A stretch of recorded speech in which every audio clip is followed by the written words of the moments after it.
Now let's get more on the breaking news that the Newcastle midfielder Sandro Tonali has admitted to betting on AC Milan matches while he was still a player at the San Siro. Tonali was one of 3 players named in an Italian football betting probe last week. To discuss this and in its wider context, we're now joined by the former Tottenham, QPR and others, defender Steven Caulker. There he is. Very good morning to you, Steven. Let's get a sort of overview in general terms. How big of an issue do you think this is, betting within football? Morning, Rob. I think that this situation is yet another, I want to say, reality check of the issues that footballers as individuals are facing and football clubs collectively are facing, because it's only growing. I mean, I've been in the game 15 years now. We've always played on the back of buses on the way to away games, but it's becoming more and more high profile, higher stakes are being placed, and unfortunately bans are then being handed out. I think it's really, really tough on the individual, because we're in an industry where we're surrounded by betting. It's everywhere. Whilst you're on the pitch, you've got it, 32 Red and Bet365 running alongside alongside the pitch, and it's hard to escape. And I really feel for Tonali being in this situation, the others involved as well. Yeah, because there is a distinction here, isn't there, between a gambling addiction and also gambling on football. So because there is a difference, isn't there?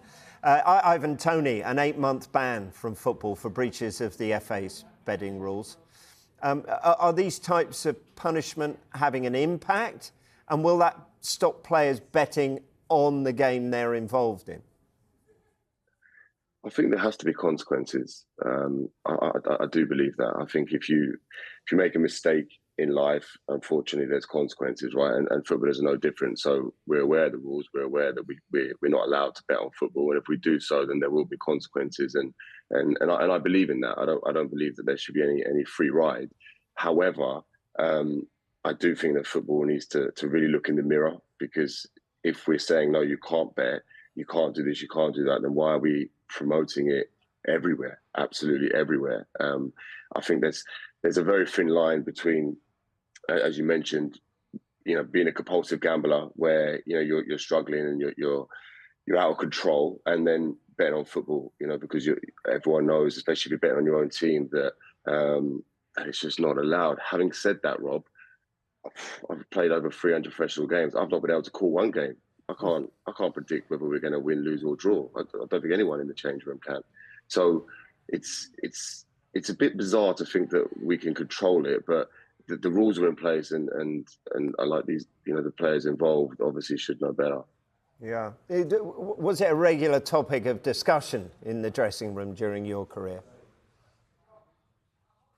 Never. I mean, we never actually discussed it. We would bet on the back of buses, we'd play a bit of poker, a bit of blackjack, bet on the horses. It was never really discussed. I mean, the rules are only fairly new that you can't bet, on football at all. I mean, certainly when I grew up, it was, you just couldn't bet in the same league, but you could bet in all the other leagues. So I was doing football accumulators all around the world.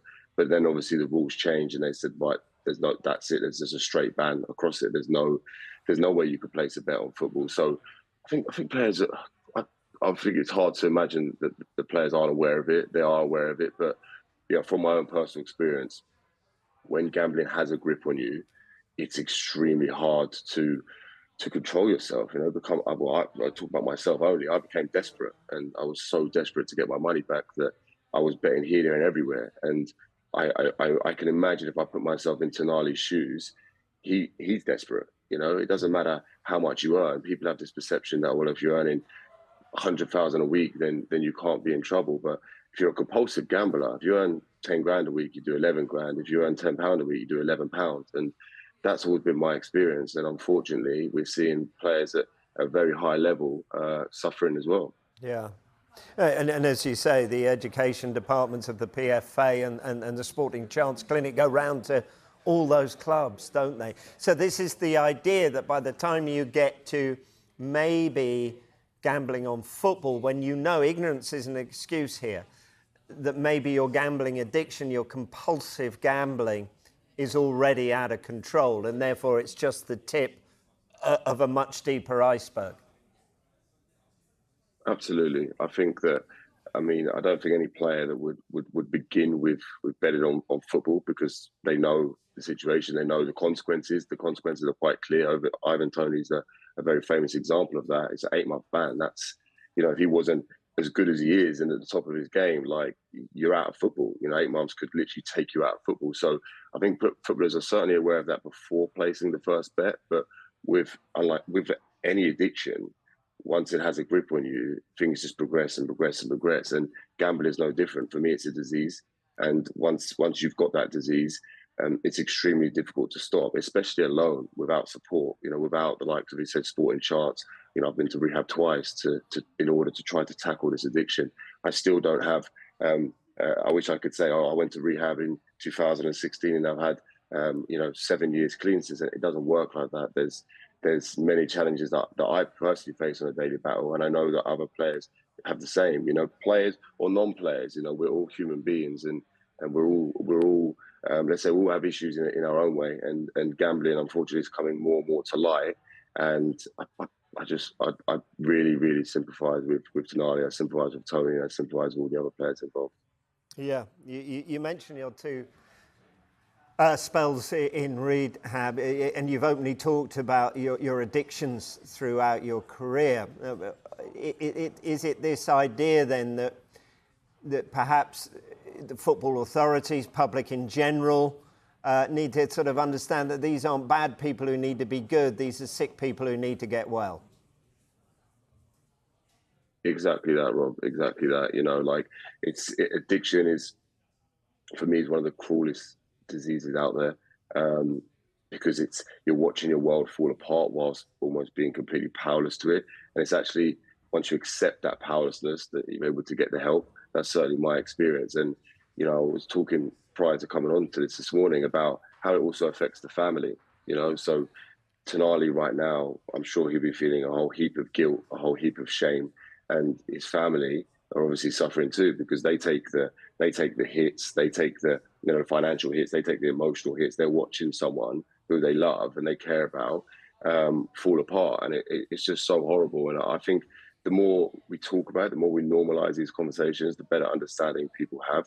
I know there's almost this, I want to say, almost anger towards, well, why do footballers get, the special treatment and get, be sympathised with? And it's not, I really want to highlight that. It's not because Tonali's a footballer or Ivan Toney's a footballer that I'm here discussing this. It's for everybody out there who's suffering, whether, as I said, whether you're earning £10 an hour or 10 grand an hour, as addicts, we do more than we can afford. Yeah, and maybe the exposure here will help others who wouldn't otherwise have looked at it.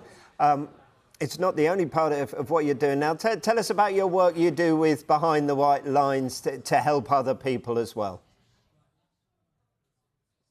Yeah, so it's actually taken up a lot of my time right now working on Behind the White Lines. It's a project that I created a year ago with my business partner, where we thought there's so many players out there, right, that do struggle and kind of have nowhere to go.